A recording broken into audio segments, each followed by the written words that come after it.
Okay, I don't know why. I just know it exists. Oh, yeah. Okay, we're going to talk about this one big time.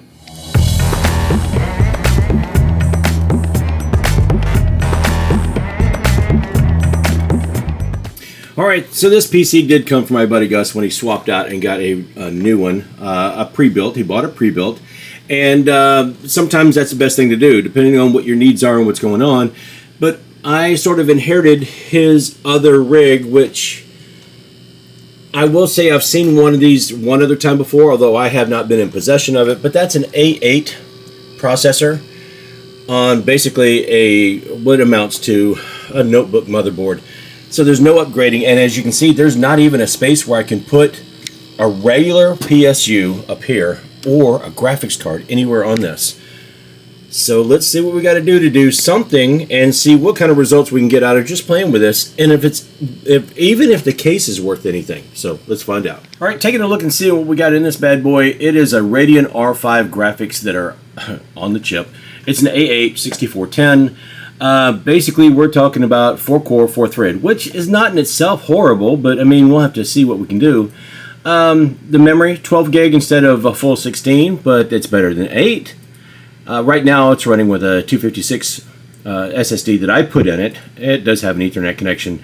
The R5 graphics, like I said, they're on the chip. So the A processors, A6s, A8s, A10s, they were all integrated graphics. They're all APUs. So, and we do know that there's no way to put an external graphics card, but we might have to explore ways we can try to get around that, but I doubt it. But anyway, we're going to run this through a couple of tests. We're going to see what it looks like, and yeah, go from there. Obviously, it does take Windows 10, but yeah, we'll see what else we got here. So give me just a second. I have started Cinebench, but this might take like a week or a week and a half to finish. So we'll come back near the end of it and see what kind of score we get, and see how or if it compares to anything we already have as the standard benchmarks. It's like 10 minutes, 15 minutes later, and it's still going. We'll keep at it. All right, the test is done, and we managed to get a 408. That's multi-core. That's not a single core score. That's all of it is 408. Yeah, we're going to do some other tests. Okay, so the backup run was much, much better. Almost double the score, but still not very good. So it might be a little bit hard to see because it's having a hard time trying to focus in the glare. But the coloring on just a splash screen and MSI Afterburner, yeah, there's some stuff that's way off here.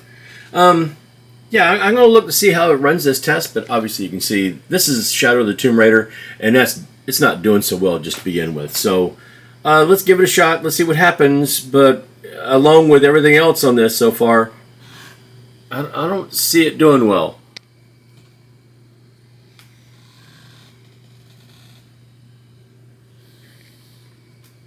Okay, this looks more like Pandora than Tomb Raider, and we're not getting a whole lot. So, yeah, this benchmark is going to be a bust. I don't think this PC has any redeeming qualities except for maybe being able to use the RAM out of it, because the RAM seems to be good, and I don't know, maybe a SATA cable.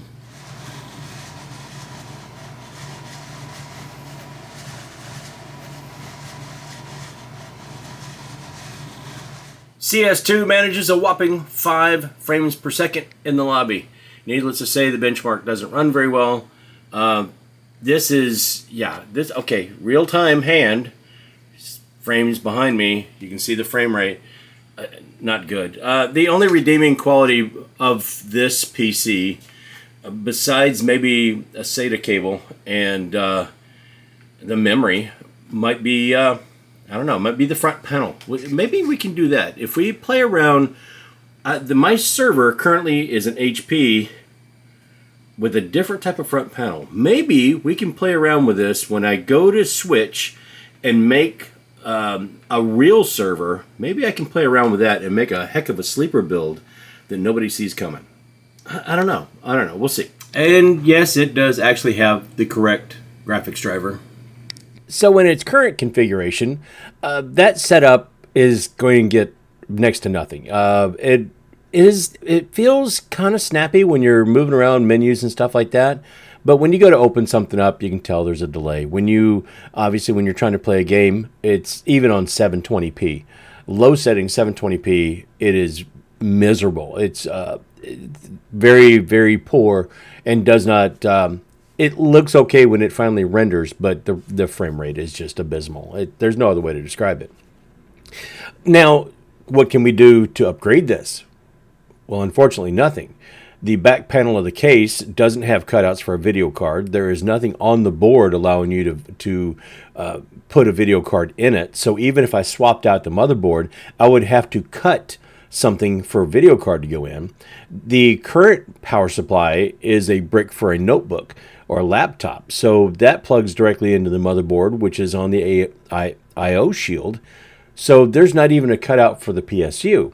So I either have to swap out or like cut rivets out or pop rivets out or something like that to swap and put something else in there, or just do something else entirely. Now that brings to mind the other thought I have. You can kind of see that HP right there. That's my current server, and it's functional. It does a decent job. It's just a backup server. It's just that's where I keep my YouTube videos when I'm recording. I will make a backup onto there, and it has other stuff on it as well. So I try not to lose my video footage.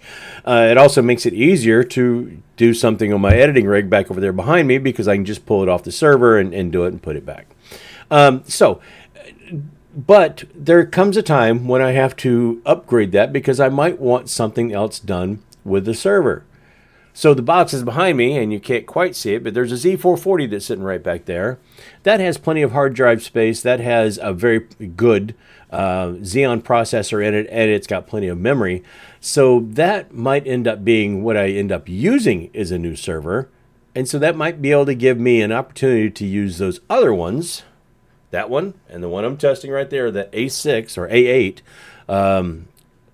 might give me an opportunity to combine those two HP cases into something. Yes, we're going to Frankenstein something else, into something I can actually use. Now, if I do that, though, I'm certainly not going to use, I believe it's a 3rd gen or 4th gen Intel i5 that's in there currently. I'm not going to do that. If I do that and I go down this Frankenstein route yet again, it's going to be a sleeper build. I don't know what kind yet, but would not surprise me if I try to put maybe an AM5 socket in there with a 7500F. Low power. It's not going to get that hot. I should be able to create some airflow somehow. And if I stick a decent video card in there, again, we're going to have to try to do something. We're not going to be able to put like a 5070 in it, but maybe something a little bit lower power. I don't know, 6600 XT or something. We might be able to get a decent build out of that. So I will explore that a little bit, and we'll take a look at that a little bit. That's not a guarantee. I don't know if I do it. Obviously, it'll be on the channel. If not, whatever. But in this case, I'm very happy that Gus has a new computer. He's got a 13400 with RTX 4060, I believe it is now, with 16 gig of memory, which is a huge upgrade from this little A processor APU from AMD from several years ago with 12 gig of DDR3 memory. The difference for him is night and day, and I'm sure I told him when we were playing around with his computer setting up recently, I told him, I said, this one, you turn on, you go make yourself a cup of coffee, you come back and you wait for it to finish. The new computer, by the time you turn it on, you're not going to have time to get up out of your chair to get a cup of coffee. So yeah, it's the difference he's noticing right away, and he loves it. So that's a good thing. In the meantime, we have to figure out how not to make this complete e-waste. And I'm not sure if I can, because I already have a couple of Core 2 Duos and stuff like that are sitting on a shelf, not in a case somewhere, because they are really not much of a use to anybody.